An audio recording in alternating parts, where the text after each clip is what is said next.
The student, the athlete, the culture. Welcome back, everyone, to Moses Squared Podcast. We hope you enjoyed our last episode, Unjust Us. We are now streaming episodes on Apple Podcasts, so make sure you subscribe to our channel, as well as YouTube and Instagram, and leave a review. Now, let's get into episode 18, Mic'd Up. Welcome back to Moses Squared, the podcast. We appreciate you guys tuning in. I'm here with my sister, Lauren Moses, and one of my special friends, my brothers, Mike Neal. Yeah. What the deal? Appreciate you coming on, good brother. Man, anytime, Moses. You know, anything for you, bro. Man, look, when I say this man, my brother, you know, my favorite football year I ever had, favorite season I ever played, childhood, manhood, was, you know, this man was involved and played a crucial part. I mean, I and this is a true story. I cried the day, you know what I'm saying, we found out I got released, man. You know what I'm saying? I know. I was hurt, man. My brothers, for man, many reasons, obviously, but yeah. No, it was love, but man, this guy right here was my big bro and showed me the ropes, showed me how to be a pro in a lot of different aspects. So I appreciate you coming on. I appreciate your time. Let's get right into it, man. Mike is a 7-year vet. He was a 7-year vet, man. Played. He has some little brothers. You got some younger brothers right now that's playing the game, right? My brother Ryan. He in Seattle. Okay. He plays corner safety. And my other two played collegiate ball, but they didn't go into the NFL. But I got one right now. I think this is third or fourth year, man. I can't keep up with him, but man, he been in there. That's a blessing. That's in the bloodline. You know what I'm saying? He's learning from the best. I mean, it goes to show, man, your pops, man. This guy Pops is a freak, man. He still can throw you in a headlock right now. But it's cool, man. A good family, man. A bunch of great men. So, you know, we just wanted to have you on and ask you some questions, man. See where you were at in life, Mike, and what you got going, man. Yeah, absolutely. Man, well, shoot. You know what, man? I appreciate the intro, Moses, and pretty much like how you said, man, I think that goes hand in hand, and I can say vice versa for you. You know what I'm saying? It's, you know how it is, and people don't really understand the grind of football, and, you know, the physical aspect is there, but more so the mental aspect and the things that you have to deal with from a mental aspect. And I think that's when you start finding like-minded people to help grow your game, to help you as an individual, to help develop that character, to teach you how to be a pro.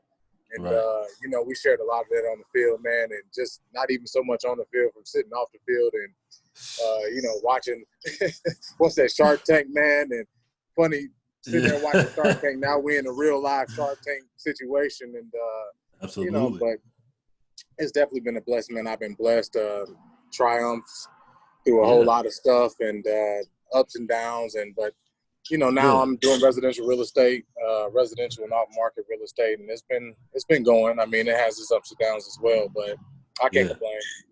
Well, this much I know about you, Mike. You know, Mike is one of those guys. He's a chameleon. He transforms and he adapts to whatever situation, whatever he's given, and still has success. Because even as a player there in Green Bay, you transition from an inside, hand in the ground, defensive lineman, you know, and a pretty damn good one out of Purdue, to an outside linebacker where you had to transform not only your game but your body, the skill set you already had, but you transform your body into an elite outside linebacker, elite passer. Tell them how you did that, and just the mindset that it takes for someone to constantly evolve. I mean, because I believe that's the key to life and key to success is evolving, adapting.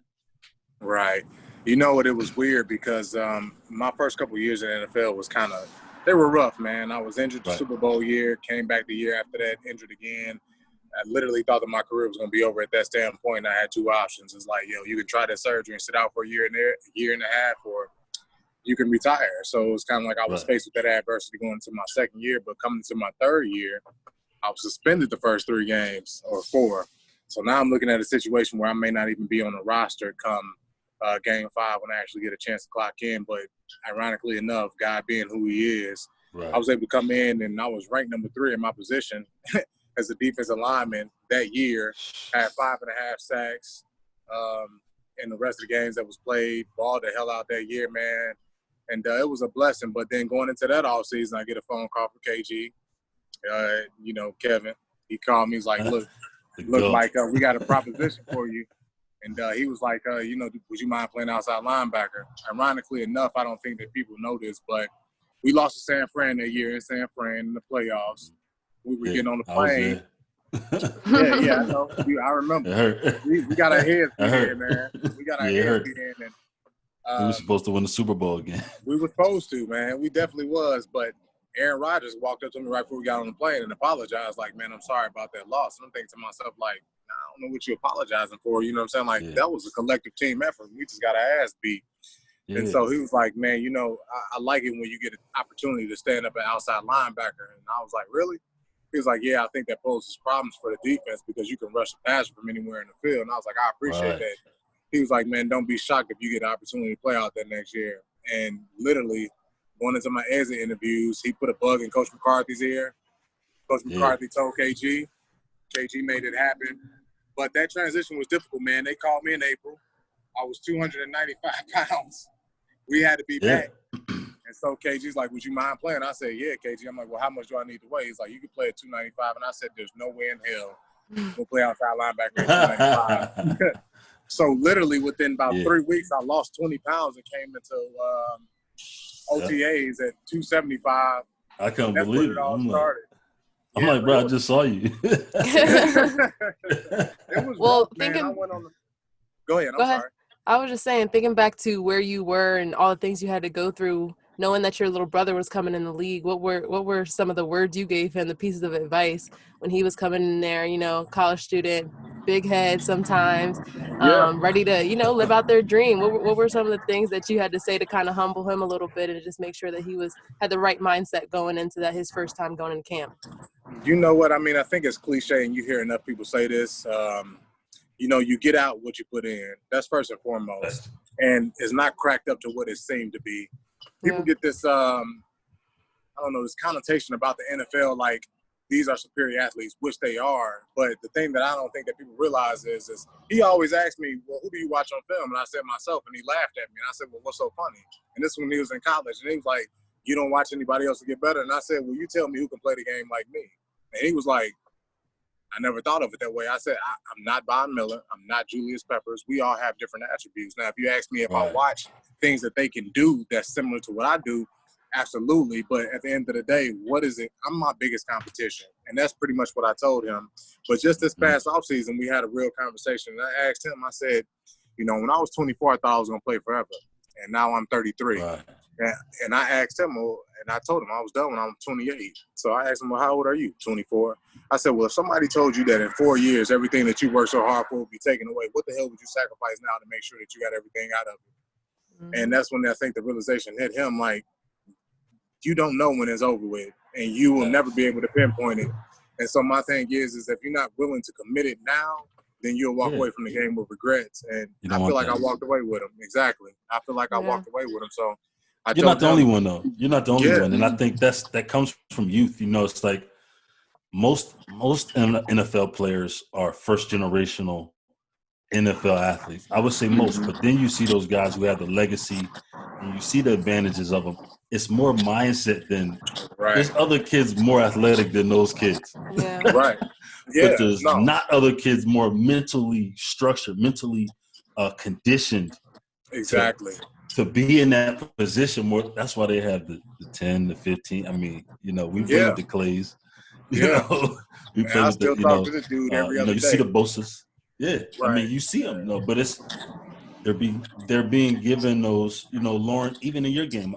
Lauren was a collegiate basketball player, 4-year start at UVA.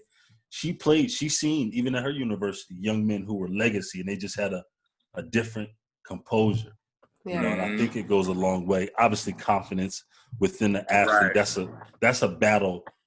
Maybe not as a kid, you don't know it, but as a pro, the higher level you go is to remain confident, because once you become a pro, it's like they want to devalue you so they can even if it's mentally, so they can get you for they less. Can get their money. They want the money out of you, man. That's how they do. They want the money out of you, man. And honestly, I mean, I think that, he probably going to kick my ass for saying this, but that's kind of like the play going through right now, man. And I think the older that you get, the less that they want to pay you. But at the same time, I think that's why the agents are so aggressive with the contracts. I mean, let's be real. I tell people all the time, you see people sign these 4 or 5 year deals, but after 2 years, that deal's done.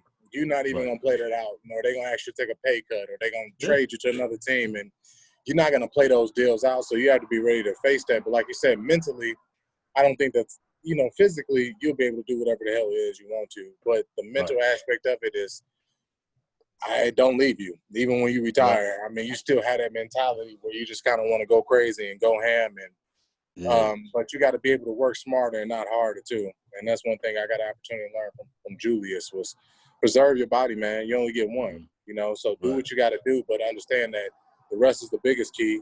And he told me something, man, that changed my whole perspective when I was in Green Bay. He said, listen, what right now could you change that's happening to you? What could you change?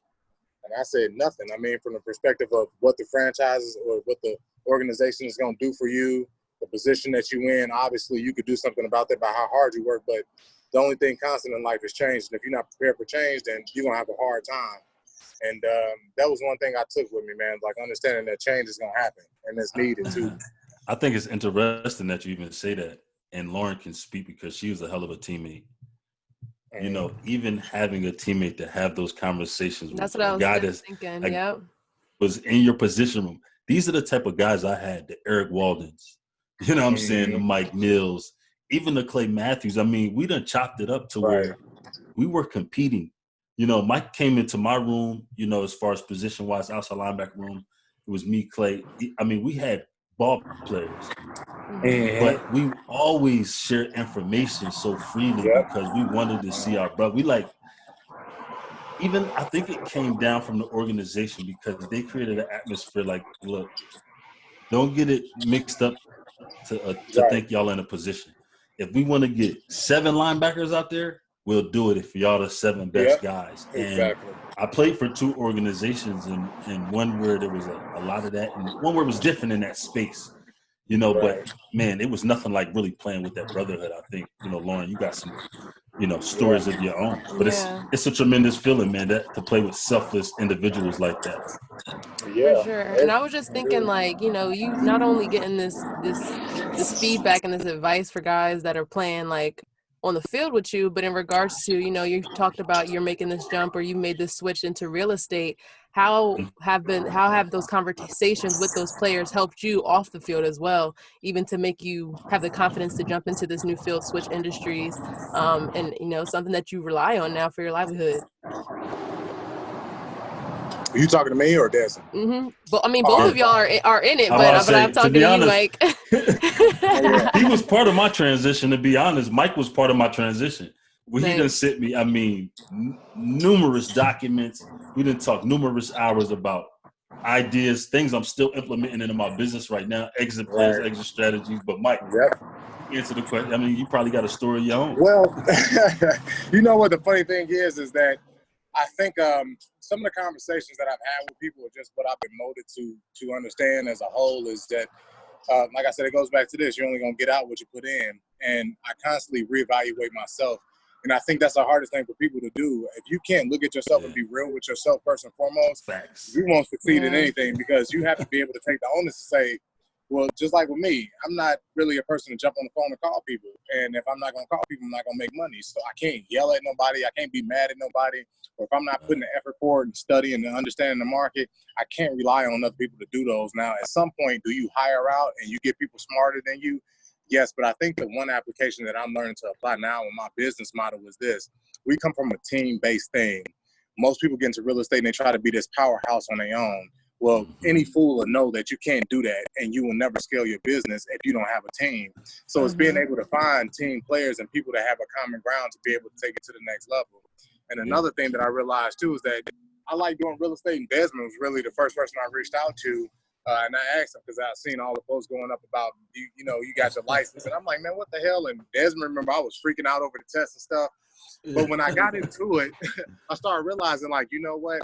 I'm not necessarily the average realtor, and I don't want to be labeled as such. Right. So I spent a lot of time trying to understand what I would get my niche at. And I think the biggest thing is what us athletes, the ones that have a lot of common sense, we're really good at discerning people and being able to have conversations in front of people because we're always put on the scale to motivate other people, inspire other people, to talk to people. So I think that we naturally have this ability to communicate with people. And we're solution-based people. I mean, when you get that amount of money, the only thing that you're always trying to figure out is how to fix somebody else's problem, literally. And people don't really understand that either, because people come to you with problems or propositions. So I started realizing that off-market deals would probably be where I make the bulk of my money, because I don't need to make the money. I want to make the money, but being able to find out how I can help other people buy or sell houses and do creative financing deals, and not just sell a house, but be able to buy a house, sell a house, stick in that house and make cash flow and make more money than I do with the residential real estate. And I think that's kind of like where I'm headed at right now. And it's a lot of fine tuning and a lot of studying still and being creative, because the market is very investor heavy. But as long as you know creative financing and you understand real estate, I think that you'll always have, business, because there's not just one solution to buying or selling a house. And there's, like we talked, Moses, owner financing, lease options, wrap mortgages, subject to deals, listing if people don't want to deal with that, land contracts, deed for contracts, wholesaling, hoteling, retail. I mean, there's so many avenues, and literally that's where I'm at now, is understanding those avenues and putting people in a position to succeed. And I split all my profits, man, because I want everybody else to succeed, but in turn, it helps me, gives me the time to be able to drive my business and learn more. So Well, just evaluating what you said from a number of different levels. I mean, that's high CEO type talk, and it's talk. I mean, it's something so casual for you to talk about something that I understand, Lauren understands, because people have to understand that to navigate these even college systems, programs, not, let alone professional organizations where they're cutting $1 million. You have to be a businessman. The way you walk through the building, the way you talk to these people, every single thing is evaluated.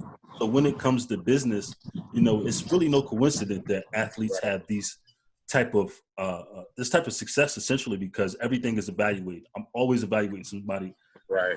As Mike is, are you always looking for an exit plan? It's like each time you go into a situation, an investment, now I know the exit plan is that's like fourth quarter. Right. You know what I'm saying? You have to have these things, and not one plan, but 2, 3, if you want to be Bill Belichick. Right. Or if you want to go into it and hope that your plan, okay. Right. But that's the difference, and I think it's essential. It's something that I apply in my business every day. I mean, even some of the talks we had, some of these same strategies I use from a different angle. And it's the way we eat. And before we let you go, so you can go eat, how have you been during quarantine, sticking with this business, still being able to make deals, communicate with people throughout this pandemic? I can only imagine that put like a stint in what you're trying to do, slow down some of the things that you're trying to do, along with the push for social justice. We have those two kind of bordering the fence during this time, and still trying to push along as a Black man in this country. How have you been able to stay positive, keep your business going, and keep uplifting the ones around you? I think that people, you see, I don't even look at it as a negative. I know a lot of people might get into it, and the first thing they start doing is complaining about what ain't right. And like I told you before, early in this conversation, the only thing constant in life is change. So you have to be able to adapt. And I think for me, having small kids is, well, let me back this up. Being smart with the money that I made in the NFL has allowed me to be able to take a back seat and not have to put too much pressure on myself. From that standpoint, I'm able to spend a lot more time with my children. And I think that's the biggest thing for me, is being able to spend time with them. Now, I think that the pressure that COVID is, created from a real estate standpoint, people are still buying the hell out of houses, and they buy it because the interest rates are so low. And so the residential business that I tried to walk away from has picked up, and I've closed more residential deals. But you have to be able to be knowledgeable of the market, because the inventory is actually dropping all across the United States. Sellers won't be able to get full price. So like we just talked about, is having those creative financing strategies to be able to get an exit, like, free and clear houses, being able to owner finance them with nothing down or little to nothing down, create cash flow situations for other people, being able to do lease options. We've got a lot of people that, with the forbearance, people already are starting to get into, jams where they can't pay their mortgages back, and people want to move. So how can we go about getting them alleviated from those? Well, we can at least option your house and make the payments so you don't have to pay those double payments, or we can still owner finance it with a wrap mortgage, and 75% of that income that you're getting from what I'm paying you is counted towards your debt to income ratio. Or so that way you don't have to worry about having those big debt to income ratios and going to buy again. Just understanding people's situations. And personally, for me, getting back working out, I know Moses seen me back in the weight room, and I've been in there, but I think that when your back is against the wall, you have to go back to what you know. And for me, is getting back in the weight room, lifting the weights, understanding how I built what I have now from the ground up, and then applying that same oomph and that same, this is how I look at it.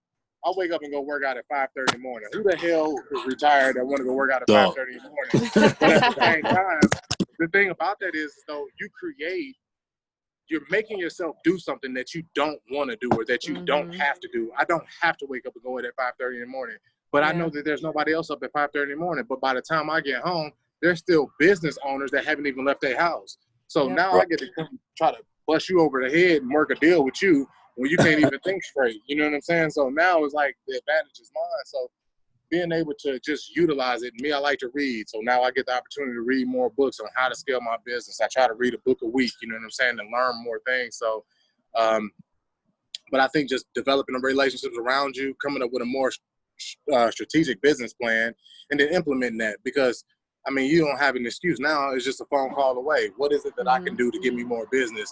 Let me call this person. Let me see what they're doing. I've joined mastermind groups of people who make it way more money than me, and I'm the dumbest person in the room, and I know that that's the right room for me to be in. And now I'm listening to these people, and now I have to take that onus. Am I implementing what they telling me to implement? So just those different type of things is kind of like what I've been into. But I've learned a whole lot of stuff, man. I can tell you just sitting down, and I've learned a lot. But I'm looking to kick my business up and make more money here soon. So. I'm starting to try to build my own team, acquisitions, disposition, positioning the right people in place so that my business is automated. Like you said, Moses, the CEO thing, that's kind of like what I'm built out to be. If I have to get in front of people, they know when Mike sit down and we talking about business. Is we're going to do a deal or get out of my face. But I got people that's a lot better at being able to convey that message and better on the phone and better at paperwork. And the one thing I do like to study is numbers, so I'm always in the market and understanding the numbers. But other than that, there's people smarter than me, man. I got transaction coordinators that handle all my deals from the moment I go on the contract because I don't know everything, and I have to lean on these people to know it for me. So, for any kids out there listening, the two things that I took from that is optimize your time and optimize your resources. Absolutely. I think we talked about at the beginning of the pandemic, Des, we gave out pointers on how student athletes could be really using their time wisely. And honestly, college athletes especially, you still have those resources, whether you're on campus or not on campus, get after it. And I know we said we want to let you go. There's some news about Big Ten and Pac-12 recently. I seen that. No fall sports. Athlete. Yeah, that's crazy. How is that as a businessman? Even it's like how do you kind of go into this fall semester for students, just thinking that we have to put together a spring season possibly? You know what? It's hard for me because you can only imagine what the NFL players are now thinking. If they cancel collegiate football, what is that going to do for the NFL? And I think this. I'm not Houdini, but I do understand this. Is that things happen around election time every single time. And to me, this is not a pandemic, more so of a plandemic. Who's utilizing this to boost their campaigns to try to win the election? And then, like I said before, I don't think that you can have a society without football. We generate too much money. And I piggyback Thanksgiving. Election is right around Thanksgiving time. Even if you never watched it down to football, what is it that people do during Thanksgiving? They cut on football and then they sit down and have meals with their families. But as far as collegiate athletes, man, it's a rough position. I really don't even know what to say of it. I'm kind of speechless. And I think that if you shut that down, if I was still in college, I'm not going to class because if I'm not playing, I'm not going to school. But all jokes aside, though, I think that if that does happen, I think that this is a good time for you as a collegiate athlete or even in the NFL. And I've had this conversation with my own brother. He's sitting down playing damn Call of Duty. And I'm like, okay, you playing Call of Duty, what is that doing for you? So what happens if they shut the season down? What happens if they don't give you a paycheck? Why aren't you reading a book? You need to go figure out some other shit to do and figure out how you can make income, because this is exactly what people learn how to eat. If you look at the top entrepreneurs, these people are not slowing the hell down. They're making more money. So how could you make more money? So with that being said, I mean, I got this dude up at 3 o'clock in the morning in my office learning Forex. So he's been in the Forex exchange market. We've learned a lot about whole term life insurance policies and how people funded their business to start off using these policies. And I can tell you right now, I'm my own bank. I don't use a bank. I got my whole term life insurance policy. I pay myself and I fund myself, and I'm able to save a lot of money, reduce interest rates. So you just have to be able to take it and look at where the world's moving to and how you can make money. And we all know this. College is just a platform for you to say that you have a degree, but that doesn't necessarily mean that you're going to make a lot of money. So find out where the money is being made and how to make that money in between your studies, because most of everything is being virtual now. So you got to hold yourself accountable. Saying that, Mike, before we go, Lauren, for you too, knowing everything you know now, you're a wise guy. I'm one of the smartest guys I know. What are 5 words you would tell yourself 10 years ago, a younger version? Lauren, for you, 5 words that you tell yourself, knowing what you know now, it's about adapting, about life, whatever you can think of that you think would help propel even your younger version into a different realm. Because there's always levels. We're striving to be the best version of ourselves. It happens in time. What are 5 words you would say? Accelerate that. Yeah, you know what? I'll tell you this, and Moses, this is something that I live by, and I've lived by since I was 11 years old, and I always go back to the basics is what I consider it. First and foremost, that's one. Go back to the basics. Go back to what you know. But I think if it wasn't one thing that I've taught myself since I was 11 years old is be comfortable with being uncomfortable. A lot of people aren't comfortable with being uncomfortable, but the only way that you can create change, that you can grow, is you have to be uncomfortable. I mean, every stage of your life, when you went to college, you wasn't the best damn football player on the team, or to your sister, you wasn't the best basketball player. That was uncomfortable. And you were just like, what the hell am I going to do? It was either, if I don't get better, I'm just going to be stuck being uncomfortable and I'm going to be an average person, average athlete. So what do? At that point, you create that situation where you uncomfortable. You in the weight room, working out harder. You're a whole hell of a lot sore. Now you know what I'm saying? You making yourself uncomfortable, and you start to find comfort in that because you start to get addicted to that process, addicted to that, because you're like, you know what? And one thing, and I still have a picture of this in my phone. I carved this in my bed when I was 11 years old. I was completely satisfied with being unsatisfied. I knew that no matter how much I achieved, I never would be satisfied with that because I always wanted to grow and I always wanted to be better. And I think that's the only reason why I'm able to thrive and continue to be who I am now is because I'm comfortable with being uncomfortable, and I'm never satisfied. And I'm always going to be a hungry dog, man, trying to go out there and eat. So you have to understand those things. So yeah, man. I think that's a great point. I'm going to stick it to one word because we got 5 minutes left on this call. Confidence. Confidence would be my word. You know, I think as growing up playing basketball, I was very hungry. I think I worked hard. I think I had goals, set goals, accomplished those goals. But if I had the confidence that a lot of the players I think around me who I was competing with had, I think I would have been even more of a basketball player by the time I got to college. So for any kids out there, or whether it's sports or not, whatever you're doing, have 100% confidence behind it, and that's going to propel you to be where you want to be. Yeah. You know what? I'm going to piggyback that because I just heard this, and y'all can go find it on Instagram.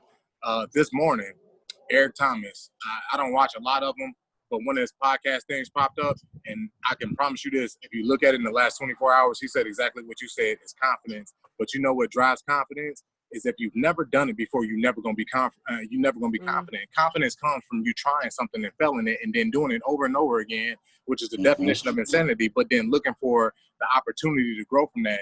So you gain confidence by doing something over and over and over again. So if you want to be confident, that's repetition is the father of learning. If you want to be the best three-point shooter, you have to be confident in your ability to shoot that damn three ball. But where does that come from? Shooting that shot over and over and over and over again. So I like that, and that's true. But y'all can go check it out, man. He said something about that this morning, and I like that. Nice. Yeah. But you know what? Peace and love to you, Mike, bro. I appreciate you coming on, and one of our Thank favorite. you so much. You guys tune to another episode of Moses Squared, the podcast. Tune in next week. We got another episode coming your way. Don't forget to press like, subscribe, and follow at Desmond, DEZMANM. You can follow me on Instagram at Lauren.Brielle with 2 E's at the end, and on Twitter at Lauren_Brielle with 2 E's at the end. However, to stay updated on everything Moses Squared, follow us on Instagram at Moses Squared Podcast, which is all one word. There, we will be posting everything from sports news to IGTV videos and more. We hope you enjoyed this episode. We'll catch you next time. God bless.